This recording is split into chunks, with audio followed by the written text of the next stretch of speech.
Those new leaked iPhone 14 designs you've been seeing floating around, are they for real or are they for fake? Go find your nearest toilet, have a seat, we gotta talk. Yo, what's going on, guys? Welcome back to Front Page Tech, FPT. Herpes, of course, the show that gives you all latest tech news from one geek that is me to another that is you. Lots to talk about today, so let's start talking. What? First up for the day, story numero uno. Let's talk about the iPhone SE. Oh, come on. Just settle down, all right? Don't you leave. You stay right here and listen to me talk. Don't go. Don't you dare. I will make you eat your own knees. You know that thing that Will Smith did to Chris Rock? Oh, wow. Yeah, I'll do that.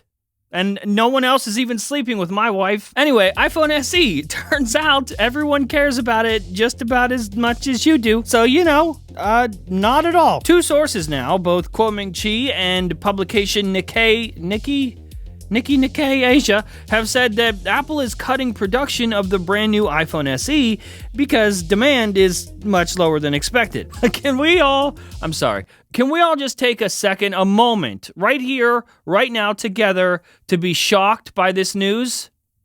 Go ahead, be shocked.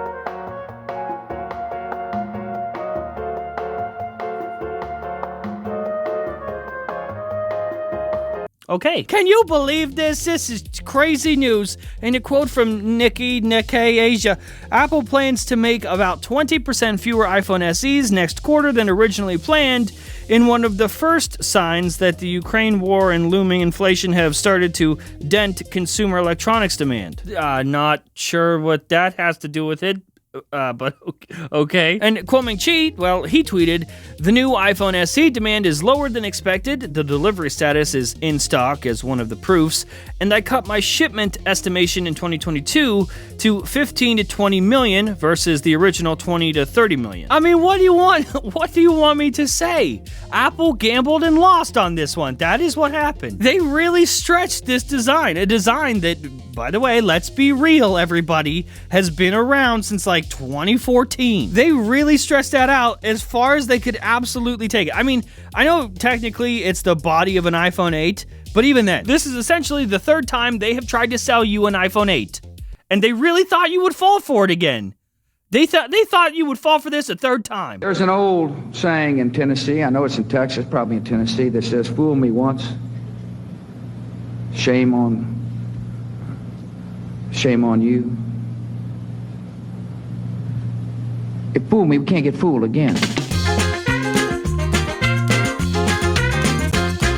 Did you know that browsing in incognito mode does not actually protect you and your privacy, Kyle? Without added security, you might as well just be putting all of your private data in a cute little box, tying a cute little bow on it, and just handing it over to advertisers, hackers, and your ISP. IPVanish helps you safely browse the internet by encrypting 100% of your data, like passwords, communications, browsing history, and more. Even your physical location will be a secret. Use IPVanish on an unlimited amount of devices without sacrificing any speed, and you can get started today. Right now, you can get 70% off of their yearly plan with a 30-day money-back guarantee. That's like getting 9 months for free, and 9 months is long. That's a long time. That's like a baby amount of time. Go to ipvanish.com/FPT and use code FPT to get started today. And of course, a huge thanks to IPVanish for sponsoring this episode. All right, welcome back. So last up for the day, story numero lasto. Let's talk about iPhone 14, specifically all the design stuff that has come out about iPhone 14 from the last week or so.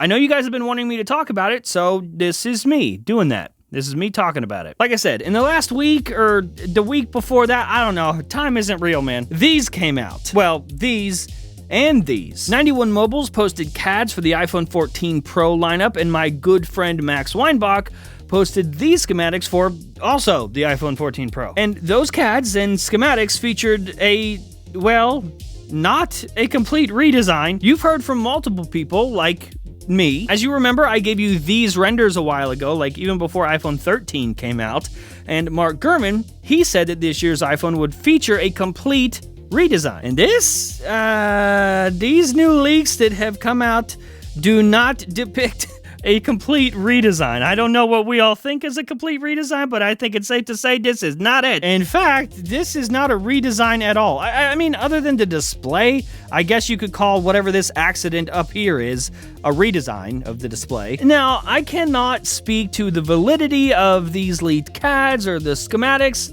I will say that there's a couple things about them that are kind of sus. Like, if you look at these weird inconsistencies with the, like, hole punch pill cutout thing, it just looks like a Photoshop project that no one really cared about. But other than that, like, in my gut, this feels like the most accurate direction. See, 91 Mobiles, who posted CADs for iPhone 14 Pro, just a few months ago, they released these CADs for Apple Watch Series 7, showing an Apple Watch with even flatter sides and a flatter display than I had originally said was coming. And they went from that to this. This new iPhone 14 Pro CAD is coming right after their Series 7 one. But that doesn't mean they're wrong. What I'm starting to discover is that behind the scenes, my team, and by team, I mean sources that I have worked with, I'm starting to see that we were about a year ahead on, well, almost everything. And that, in the grand scheme of things and in the public eye, is not a good thing. Behind the scenes, sources in supply chain don't know the marketing names of, well, anything. All we know and all we can discuss are code names, and then we sort of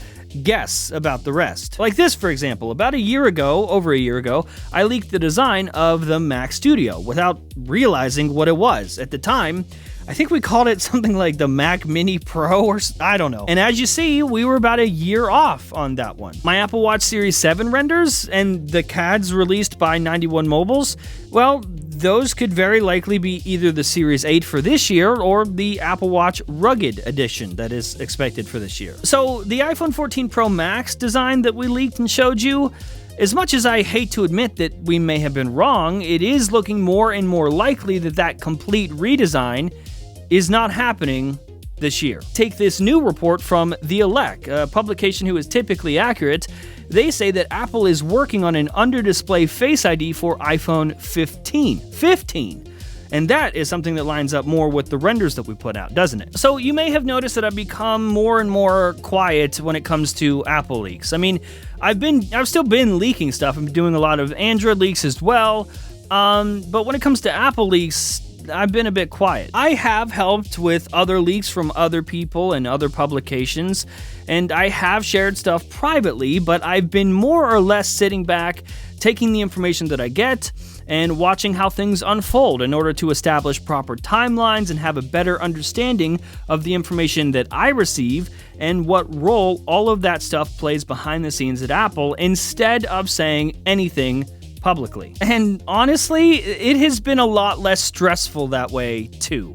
My mental health has improved dramatically, and you could probably tell, like if you watch this show on a regular basis, you could probably see I'm having a lot more fun on the show lately, been able to just enjoy myself, tell jokes, and not take things too seriously. A lot of you probably don't even know, but I did this show for like 7 years before I even dabbled with leaks. Before any of you even knew my name, I was making this terrible show. So I'm not gonna lie, it's been nice to sort of just have fun again and go back to basics. But let me be clear, real quick, none of that means that I am done with Apple leaks. In fact, I know I'm not done. I will get the itch, I will get the urge again. That's just not right now. And that's okay.